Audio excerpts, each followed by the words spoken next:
India is moving towards a form of elected autocracy. Judiciary appears once again to be failing us, says Justice Shah. With Parliament becoming a ghost town due to the COVID-19 pandemic and the judiciary having abdicated its role, accountability mechanisms have become diluted and central executive has become all-powerful and given free rein to do whatever it pleases. Former Chief Justice of Delhi High Court A.P. Shah said in the hard-hitting speech on Sunday. He was speaking at an inaugural session of a Janta Parliament webinar being organized jointly by hundreds of civil society groups this week.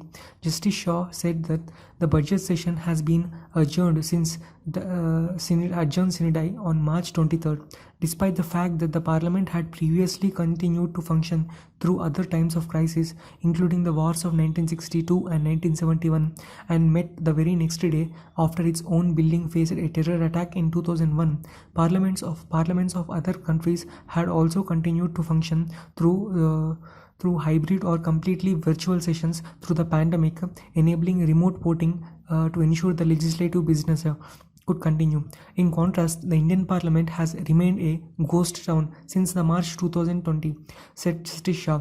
Besides failing to provide leadership to the people in the time of a crisis like the pandemic, it compounds the problem of representation and accountability by granting executive a free rein to do as it pleases.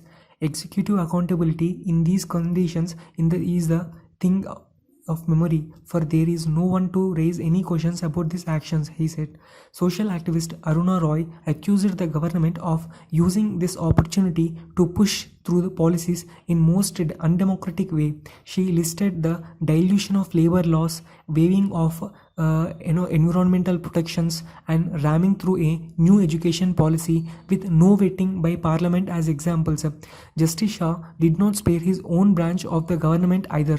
Today, the judiciary appears once again to be failing us, he said, drawing parallels to the emergency and accusing the apex court of ignoring or delaying the cases related to important issues such as Kashmir trifurcation and the Citizenship Amendment Act and electoral bonds.